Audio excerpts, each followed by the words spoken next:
Hey friends, welcome back to our study of 1 Peter. In our last session, we talked about holiness and being God's holy people.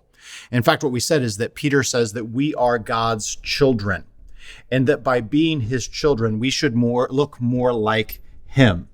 Because we have been born again, because we have been born of his word, imperishable seed that's been planted in us, we grow to look more like him. And Peter says we should long for this growth like pure spiritual milk. My kids can drink a lot of milk.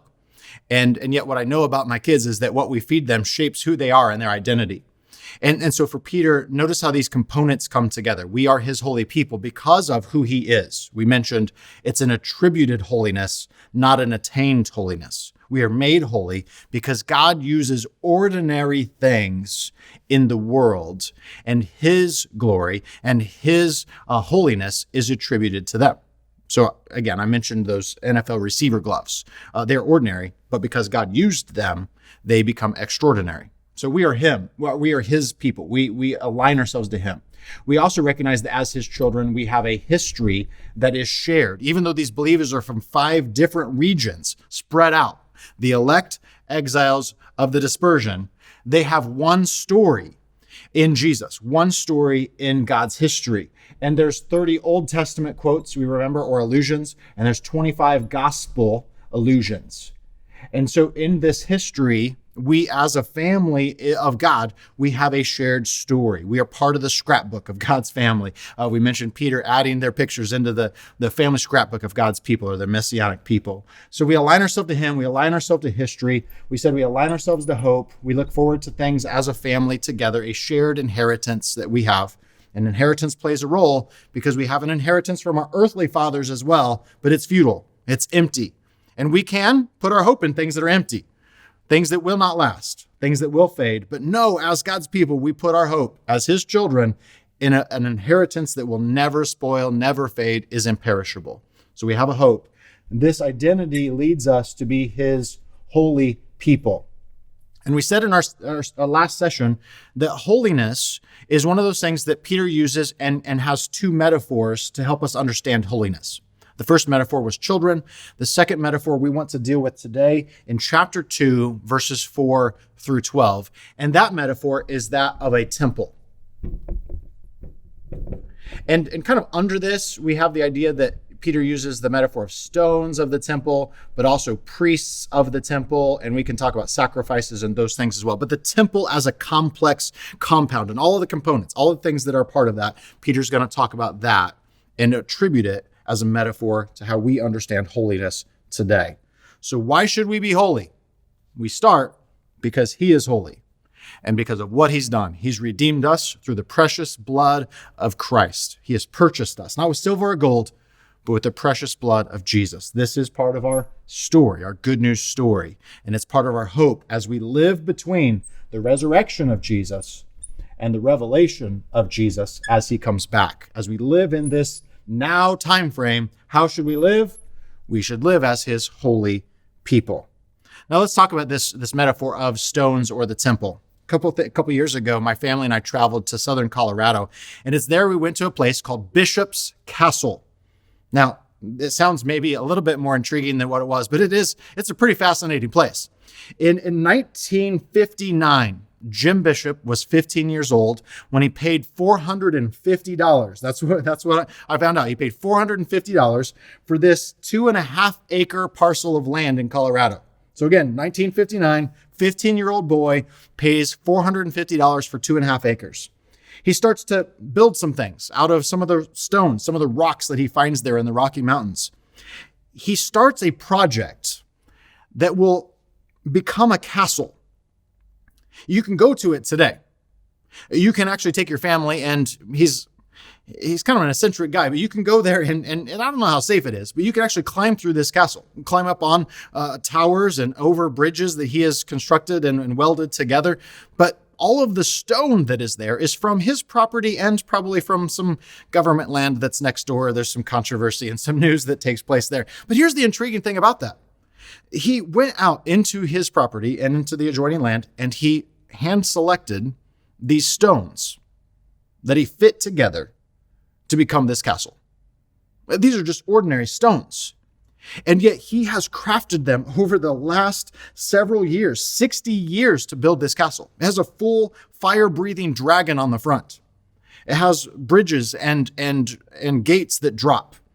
It has towers and walkways that can go up and over the top. It's astounding. But one stone at a time, he's built this castle. Peter is going to use the same metaphor for us, that God comes, and like he chooses us as his children, we are the elect exiles of the dispersion, God chooses these stones. They are chosen and precious, like his son, Jesus, who is rejected in this world, but who himself is chosen and precious and becomes the cornerstone of this entire complex, Peter's going to say. So like Jim Bishop walking throughout this world and picking up a stone and saying, I can use this. When we talk about holiness, being attributed, not attained, God finds us and says, I can use this. And he fits us into what becomes his representation of his presence and his glory in this world.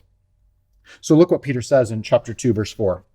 As you come to him, meaning Jesus, as you come to him, a living stone. Remember, we have a living hope. And now we come to him who is a living stone. But this living stone, Psalm 118, verse 22, part of our history, as you come to him, this living stone that was rejected by men, you come to him in the sight of God. And you come, and in this stone, it was chosen and precious to God. You yourselves are like this living stone. You are living stones.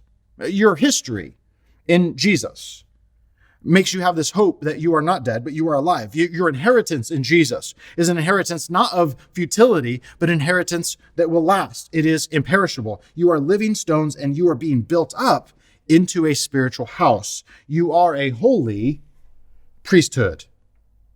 And your purpose is to offer spiritual sacrifices that are acceptable to God through Jesus. So you find here that Peter is going to go ahead and continue to flesh out this metaphor of a temple. And he's going to use over and over again. In fact, it's a commentator who says that over and over again, Peter is going to use these Old Testament quotations, and they come together like stones, like bricks in this narrative. Peter's going to stack them again and again. So we already have seen Psalm, we'll see Hosea, we'll see Isaiah. Over and over again, he's going to stack these Old Testament allusions and quotations and metaphors, and they are going to be built together to remind us of our identity as we live out this metaphor as God's holy people. So Jesus is a holy and living stone, Isaiah as well as Psalm 118, but he was rejected. So when we experience rejection, guess what? We're not alone in that. That's part of our identity as his people. But what are temples? Temples, when we look to the Old Testament, represented two things. Number one, they represented the presence of God in the world. They represented the presence of God in the world. Now, God is present. He's omnipresent. He's always present. But temples had a way of representing this presence in the world. They manifested it. They were ordinary, made out of stone, made out of goat skin, if you're talking about the tabernacle. And yet this attributed holiness because of God's holiness, because of what he says and how he uses them, is true of the temple.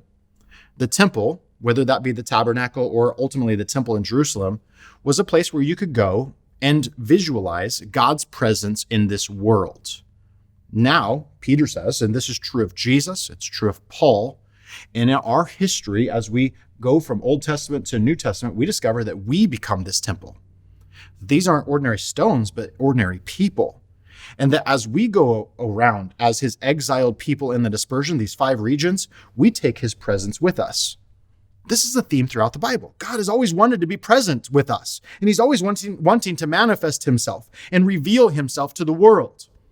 And so whether that is the tabernacle that travels with people, it's in the middle of the camp. The tabernacle was literally in the middle of the camp. Why? Because it was the center of their community. It was the center of their identity. Everything they did, work and play and relationship, had God in the middle. And symbolically, the temple had the same function, that it was the center of the community, the center of the nation, the center of their identity. Now God goes with us.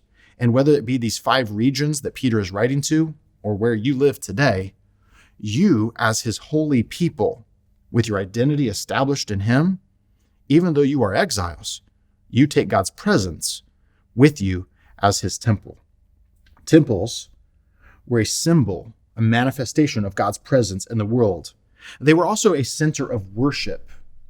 They were a place where you could go and you could worship. What does Jesus say in the Gospel of John? Jesus says, well, we will worship him in spirit and in truth. We can worship God wherever we go. And as a people who become a temple, this worship is manifest in us, not just on Sunday morning, but it's manifested us as we live out our everyday life, just like the people around the tabernacle. Our work and our play and our family and our relationships, all of that becomes a manifestation of worship to God as we live out his holiness in our everyday lives. What's Peter going to do with this? Well, we're going to notice in the next few sections that this becomes very mundane every day. As we live this out, as we live out God's presence and worship, he's going to talk about how we live with political leaders and governors and rulers. He's going to talk about marriage. He's going to talk about husbands and wives. He's going to talk about masters and servants or masters and slaves. And we could talk about workplace environments. And as he fleshes this out, we recognize that our identity in God should shape our identity as his people and how that plays out in our everyday life. So we are his children. We look like him. We are the temple, and we reveal him to the world around us. But notice in this text that there's also a choice that takes place. So with this temple, we also have a choice of whether or not we will make ourselves or be a part of this temple. And this choice is really important in this text. And I want to kind of summarize and land here at the end of our time together today. Microsoft, by the way, in a commercial a few years ago, said that the average person makes, here's a number for you, 35,000 decisions a day. 35,000 decisions a day. And I don't know if that's something that you would agree with when it comes to the math of that. And regardless, it's not all that important. But 35,000 decisions. Some of them are inconsequential decisions. Some of them are major decisions. But all of those decisions, 35,000 of them, come down to one fundamental decision. What will you do with Jesus? What will you do with Jesus? For Peter, he says this: Jesus has been someone that God laid down. Notice what it says in verse 6. It stands in Scripture. This is Isaiah 28. Remember, Peter's using these Old Testament quotations as building blocks, as building stones and stacking them. It stands in Scripture, Peter says in verse 6. Behold, I am laying in Zion a stone, a cornerstone, chosen and precious. And whoever believes in him, whoever becomes a part of the structure, the people, the temple that he is a part of, whoever believes in him will not be put to shame. So, the honor is for you who believe. But for those who do not believe, this stone that the builders rejected has become the cornerstone. Psalm 118, verse 22. And he's become a stone of stumbling and a rock of offense. Isaiah chapter 8, verse 14. They stumble because they disobey the word. And contrast that to children who obey. They do this as they were destined to do. God is still in control. He still has this foreknowledge. He still knows what's going on, even though they're rejecting this rock, this stone that is Jesus. Well, what is a cornerstone? Many of you know this, that if a building is built, the cornerstone is laid down first, and that every stone after that is laid down in alignment to that particular cornerstone. So what happens with us as the temple, as we come together as living stones and are built into this? Well, we align ourselves to Jesus.